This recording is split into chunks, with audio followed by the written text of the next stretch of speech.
সে open ইয়াবা বিক্রি করে।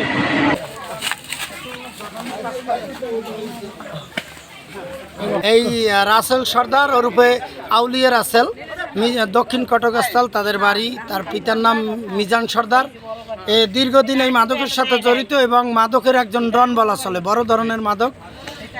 বিগত দিনে ফ্যাসিস্ট শেখ হাসিনার সরকারের আমলে সে ওপেনে দেশীয় অস্ত্র অন্য অস্ত্রসহ হাতে নিয়ে তারপরে সে মাদক বিক্রি করত। তার কারণে এলাকায় কোনো মানুষ মাথা উঁচু করে কথা বলতে পারে নাই। তার বিরুদ্ধে কেউ যদি কোনো কথা বলছে ওই লোকের এই পরবর্তীতে সমস্যা হয়েছে।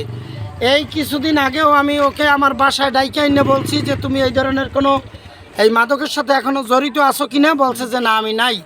তারপরে আমাদের মাদক বিরোধী আন্দোলনের অন্যতম সমন্বয়ক আবু বকর সিদ্দিক ওরে কিছুদিন আগে 100 পিস মাদকের সাথে ধরছে। ওর সহযোগী ছিল আরও 2 জন সাউদের কল্পার বসে। সেখানে আবু বকর একা 3 জনকে ধরে রাখতে পারে নাই, পরবর্তীতে ও পালাই গেছে। তার দরজা ধাক্কি করছে, এমনকি দরজা খোলার জন্য এই একটা চিকন কাশির মতো ওইটা ঢুকে চাননি দিছে, ওই কাশি ভেঙে গেছে। পরে হাতে নাতে ধরে ফেলাইছিল, একজনে 2টা বাড়ি দিছে, ধরে রাখতে পারে নাই। তারপরে ওর বাসায় যখন গেছে, ও যখন দৌড়েই গেছে, ওর একটা গামছা এবং একজোড়া স্যান্ডেল ছিল, সেটা নিয়ে ওর আব্বা আম্মাকে দেখানো হয়েছে। তারাও বলছে যে হ্যাঁ এটা আমার সন্তানের। আরেকবার আমরা মাদক বিরোধী আন্দোলন সম্বন্ধে আলোচনায় বসছিলাম। আমাদের গণদী উপজেলার সম্মানিত বাংলাদেশ জাতীয়তাবাদী দলের সম্মানিত আহ্বায়ক জনাব জাকির হোসেন শরীফ ওখানে উপস্থিত ছিল। আমাদের মিটিং চলাকালীন সময়ে ও একটা পুকুরের পশ্চিম পারে বৈশা এই মাদক সেবন করতেছিল। আমাদের স্বেচ্ছাসেবকরা ওরে ধরে আনছে। তখন জাকির ভাই ওদেরকে একটা সুবর্ণ সুযোগ দিছিল যে তুমি ভালো হয়ে যাও, তুমি আর এগুলি করবে না।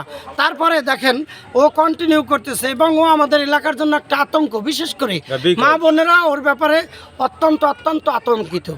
তার ছেলে আউলিয়া রাসেল, আউলিয়া রাসেল নামে সবাই ছেলে, ও ইয়াবা বিক্রি করে।